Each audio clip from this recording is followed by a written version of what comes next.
सीतापुर नाम के एक गांव में लोग बहुत हंसी खुशी रहा करते थे। उस गांव में एक बहुत गरीब परिवार रहता था। उस परिवार में मोहन, उसकी बीवी लता और उनका 8 साल का बेटा चीकू रहते थे। मोहन को पीने की बहुत बुरी आदत थी। वो सुबह शाम बस शराब पीता और जुआ खेलता रहता था। मोहन की एक छोटी सी किराने की दुकान थी। मोहन कभी भी उस दुकान को ठीक तरीके से नहीं चलाता था और जितना भी थोड़ा बहुत उस दुकान से कमाता था वो सारी कमाई शराब पीने और जुआ खेलने में उड़ा देता था। वो रोज शराब पीकर लता को मारता था और उसे घर चलाने के लिए कोई पैसे नहीं देता था। एक रात लता और चीकू भूखे बैठे थे क्योंकि घर में खाने के लिए कुछ नहीं था। वो देर तक मोहन का इंतजार करते रहे। अचानक दरवाजे पर खटखटाने की आवाज आती है। माँ, लगता है पापा आ गए। वो जरूर हमारे लिए कुछ खाने को लाए होंगे। हाँ बेटा, अब हम सब मिलकर पेट भरकर खाना खाएंगे। लता जल्दी से दरवाजा खोलने जाती है। जैसे ही वो दरवाजा खोलती है तो देखती है कि मोहन के दोस्त मोहन को पकड़कर खड़े हैं और मोहन नशे की हालत में है। अरे भैया, इतनी रात को आप लोग? अरे भाभी जी, क्या बताएं, आज तो मोहन ने हद ही कर दी। इतनी शराब पी रखी थी कि इसे इतना भी होश नहीं था कि ये कहाँ पड़ा है। हम इसे चौराहे पर से उठा कर लाए हैं। अगर कोई गाड़ी वाला कुचल जाता तो बताओ, आप लोगों की तो जिंदगी खराब हो जाती। हाँ भाभी जी, बस आप लोगों का सोचकर हम इसे यहाँ ले आए, वरना तो इसका सबके साथ ऐसा व्यवहार है कि कोई इसकी मदद ना करे। मोहन के दोस्त मोहन को कमरे में ले जाकर लिटा देते हैं और वहाँ से चले जाते हैं। बेटा चीकू, आज हमें फिर से भूखा ही सोना पड़ेगा। मैं तेरे पापा के भरोसे तुझे और भूखा नहीं रख सकती। अब मुझे ही कुछ काम करना पड़ेगा। तू बस आज थोड़ी सी भूख बर्दाश्त कर ले। ठीक है माँ। चीकू और लता दूसरे कमरे में सोने चले जाते हैं। तभी मोहन नींद में बड़बड़ाने लगता है। थोड़ी देर बाद मोहन को होश आता है और वो खुद को अपने घर में पाता है। अरे ओ लता, कहाँ मर गई? मुझे बहुत तेज भूख लगी है। चल जल्दी से मेरे लिए खाना लेकर आ। लता बहुत गहरी नींद में सोई हुई होती है और उसे मोहन की आवाज सुनाई नहीं देती। मोहन 4-5 बार आवाज देता है पर लता नहीं उठती। मोहन गुस्से से लाल हो जाता है और कमरे में रखे एक मोटे से डंडे को उठाता है और दूसरे कमरे में जाता है जहां लता और चीकू सो रहे होते हैं। वो डंडे से लता को बुरी तरह पीटने लगता है। लता अचानक नींद से उठ खड़ी होती है। बचाओ बचाओ, मुझे मत मारो। मैंने क्या किया? मेरी क्या गलती है जो आप मुझे ऐसे बुरी तरह मार रहे हो? मैं आधे घंटे से आवाज दे रहा हूँ कि मुझे खाना दे दे और तू यहाँ घोड़े बेचकर सो रही है, हैं? ऊपर से मेरे साथ जुबान लड़ा रही है। मोहन लता को बहुत मारता है। आवाज सुनकर चीकू भी नींद से उठ जाता है। वो अपनी माँ को बचाने की बहुत कोशिश करता है पर मोहन किसी की नहीं सुनता और लता को बहुत मारता है। अगली सुबह जब लता उठती है तो उसे बाहर कुछ शोर सुनाई देता है। वो बाहर जाकर देखती है तो लोगों की भीड़ लगी होती है। लता पास जाती है और पूछती है, क्या हुआ रजनी भाभी? अरे तुम्हें नहीं पता क्या? क्या नहीं पता, बताओ क्या हुआ? यही कि चंपा के पति को कल रात एक चुड़ैल उठाकर ले गई। क्या? ये कैसी बातें कर रही हो भाभी आप? चुड़ैल वुड़ैल कुछ नहीं होता। आप भी किसी की बातों पर यकीन कर रहे हो। यकीन कैसे ना हो बहन, मैंने खुद अपनी आंखों से उस भयानक चुड़ैल को देखा है। उसके लंबे बाल, लंबे लंबे नाखून और दांत, उसकी लाल आंखें और डरावना चेहरा मैं कभी नहीं भूल सकती।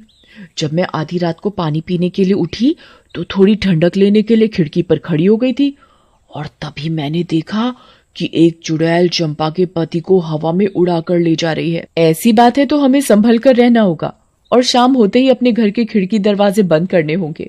अब बिल्कुल सही कहा लता भाभी आपने। सब अपने घर चले जाते हैं। लता भी काम ढूंढने निकल पड़ती है। वो घर घर जाकर काम मांगती है पर उसे कहीं काम नहीं मिलता। अंधेरा होने लगता है और आखिर में उसे सरपंच मिलता है। क्या हुआ लता? बड़ी परेशान दिख रही है। बस क्या बताऊं सरपंच जी, चीकू के पापा का तो सभी को पता है कि वो ठीक से कमाते तो है नहीं और जो कमाते हैं उसे दारू में उड़ा देते हैं।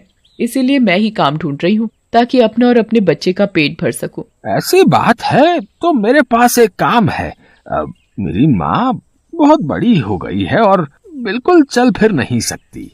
मैं उनकी देखभाल के लिए किसी को देख रहा था, पर अगर तुम चाहो तो तुम ये काम कर सकती हो। मैं तुम्हें महीने के 2000 रुपए दूंगा। आपका बहुत बहुत धन्यवाद। बस एक दिक्कत है कि तुम्हें देर रात तक रुकना होगा, जब तक कि वो सो नहीं जाती। मुझे मंजूर है सरपंच जी। ये लो फिर 500 रुपए और कल से आ जाना। लता खुशी खुशी घर जाती है और ये बात चीकू को बताती है। दोनों बहुत खुश हो जाते हैं। तभी वहाँ मोहन आ जाता है। क्या बात है? किस बात की इतनी खुशी मनाई जा रही है? मुझे उनकी बड़ी माँ का ध्यान रखना होगा, जिसके बदले वो मुझे पूरे 2000 रुपए देंगे। तू कहीं भी जाकर मर, मुझे कोई फर्क नहीं पड़ता, बस मुझे दारू पीने के लिए पैसे मिलने चाहिए। तभी मोहन को लता के हाथ में कुछ पैसे दिखते हैं। मोहन वो पैसे लता से छीन लेता है। लता बहुत रोती है और अपने पैसे मांगती है, पर मोहन उसकी एक नहीं सुनता और दारू पीने चला जाता है। लता उन पैसों में से कुछ पैसे अपने पल्लू में पहले से ही बांध लेती है, जिसका वो घर का राशन ले आती है। उस दिन लता और चीकू पेट भरकर खाना खाते हैं, चैन की नींद सोते हैं। दूसरी ओर चुड़ैल का आतंक शुरू हो जाता है। वो आसमान से आती है और गांव वालों के घरों के ऊपर उड़ती रहती है। वो कभी किसी के घर के ऊपर तो कभी किसी और के घर के ऊपर अपने शिकार की तलाश में उड़ती रहती है। अब मैं अपना शिकार करूंगी। किसको लेकर जाऊं आज अपने साथ? किसको? बहुत देर तक चुड़ैल को कोई दिखाई नहीं देता। लगता है इस गांव के आदमी बहुत चालाक हो गए।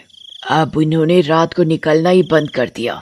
अगर ऐसा रहा तो मैं अपना शिकार कैसे करूंगी? किसको लेकर जाऊं अपने साथ? किसको लेकर जाऊंगी अपने साथ? तभी भोला रात को घर के बाहर आता है और रस्सी पर सूख रहे कपड़े उतार कर इकट्ठे करने लगता है।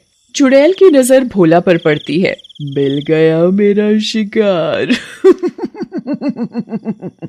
चुड़ैल भोला पर हमला करती है। वो उसे एक हाथ से पकड़ती है और अपने साथ हवा में उड़ाकर ले जाती है। बचाओ, बचाओ, मुझे छोड़ दो, जाने दो मुझे।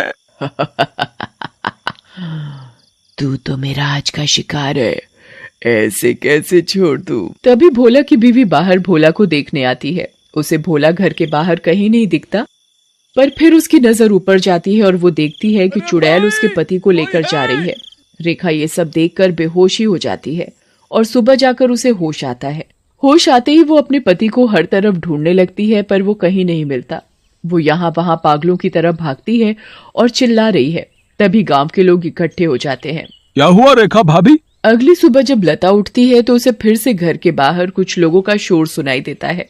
लता बाहर जाती है। क्या हुआ रजनी भाभी, आज किस बात का शोर हो रहा है? अरे लता, कल रात चुड़ैल रेखा के पति को उठाकर ले गई। रेखा का तो रो रो कर बुरा हाल है। बेचारी रेखा भाभी, पर मुझे ये समझ नहीं आ रहा कि वो चुड़ैल हर रात किसी के पति को ही क्यों उठाकर ले जाती है। सही कहा लता भाभी, हमें इस बात का जल्द से जल्द पता लगाना होगा। सभी लोग मिलकर एक तांत्रिक के पास जाते हैं और सारी बात बताते हैं। मैं अभी पता लगाता हूँ कि ये चुड़ैल चाहती क्या है। ओम ह्रीम क्लीम चामुंडाय विच्चय नमः।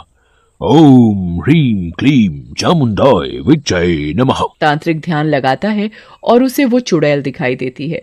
ये कोई साधारण चुड़ैल नहीं है, बहुत खतरनाक चुड़ैल है। इसे कब्जे में करना या खत्म करना मेरे बस की बात नहीं। पर हाँ, एक बात मुझे पता चली है कि ये बस आदमियों को ही नुकसान पहुंचाती है। इससे औरतों या बच्चों को कोई खतरा नहीं और इसकी शक्तियां रात को ही काम करती हैं। दिन में ये हम लोगों की तरह एक मामूली इंसान जैसी बन जाती है। बस मैं अपनी तांत्रिक विद्या से इतना ही पता लगा पाया हूँ। सब लोग अपने अपने घर चलने लगते हैं। तभी लता बोलती है, मेरे पास एक सुझाव है, अगर वो काम कर जाए तो। वैसे आप लोग मेरी बात सुनकर हंसेंगे, पर इसके अलावा कोई और तरीका नहीं दिख रहा इस चुड़ैल से बचने का। भाभी आप बताओ तो सही, पता चला अगला नंबर मेरा ही है। मैं अभी मरना नहीं चाहता। अंधेरा होने के बाद अगर सभी आदमी औरतों का भेष बनाकर रहे तो वो चुड़ैल किसी भी आदमी को औरत समझकर नहीं लेकर जाएगी। लता की बात सुनकर सब हंसने लगते हैं, पर बाद में सबको लता का ये सुझाव सही लगता है और सब अपने अपने घर चले जाते हैं। लता भी अपने घर चली जाती है। वो मैं कह रही थी कि गांव में चुड़ैल का आतंक बहुत बढ़ रहा है। वो हर रात एक आदमी को ले जाती है। तो गांव वालों ने तय किया कि सब आदमी अंधेरा होते ही औरतों के कपड़े पहन लेंगे ताकि वो चुड़ैल उन्हें औरत समझकर छोड़ दे। तेरा दिमाग तो ठिकाने है या पागल हो गई है? कोई बेवकूफी होगा जो ऐसा करेगा। मोहन लता की एक नहीं सुनता और चला जाता है। लता भी सरपंच के घर उनकी माँ की देखभाल के लिए चली जाती है। लता का पूरा दिन बहुत अच्छे से निकलता है।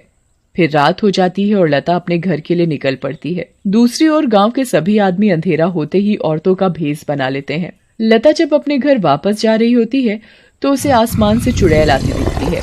लता बहुत डर जाती है और पेड़ के पीछे छुप जाती है। तभी वहां से मोहन गुजर रहा होता है। हे भगवान, अब मैं क्या करूं? अब तो ये चुड़ैल इनको ले जाएगी, मैं इनको कैसे बचाऊं? मिल गया मुझे मेरा शिकार। चुड़ैल उड़कर मोहन को पकड़ लेती है। बचाओ बचाओ, कोई मुझे इस चुड़ैल से बचाओ। चुड़ैल मोहन को लेकर हवा में उड़ने लगती है। तभी लता दौड़कर आती है और चुड़ैल का पैर पकड़ लेती है। चुड़ैल लता को देखकर वापस जमीन पर उतर जाती है। ऐ पागल औरत, छोड़ मेरा पैर और ले जाने दे मुझे इस आदमी को, ये मेरा शिकार है। नहीं, मैं तुझे नहीं छोड़ूंगी। मैं तुझे अपने पति को नहीं ले जाने दूंगी, चाहे इसके बदले मुझे अपनी जान ही क्यों न देनी पड़े। चुड़ैल बहुत कोशिश करती है पर लता उस चुड़ैल के पैर को नहीं छोड़ती। छोड़ मेरा पैर, मेरी पायल टूट जाएगी, दूर रह मेरी पायल से, मेरी पायल मेरी जान है। इस चुड़ैल को आखिर इतना क्यों प्यार है इस मामूली सी पायल से, और ये ऐसे क्यों बोल रही है? कहीं इस पायल में ही तो इसकी जान नहीं? मुझे इस पायल को तोड़ देना चाहिए। लता उस पायल को तोड़ देती है। चुड़ैल आग में जलने लगती है। ये तूने क्या किया? मेरी पायल में ही मेरी जान थी और तूने वही तोड़ दी। चुड़ैल उस आग में खत्म हो जाती है। अब मुझे माफ कर दो लता, मैंने हमेशा तुम्हें मारा पीटा और आज तुमने ही मेरी जान बचाई। उस दिन के बाद से मोहन बदल जाता है। वो अच्छे से काम करता है और अपने परिवार का ध्यान रखता है और कभी शराब नहीं पीता। गांव वालों को भी उस चुड़ैल से हमेशा के लिए छुटकारा मिल जाता है और सब हंसी खुशी रहने लगते हैं।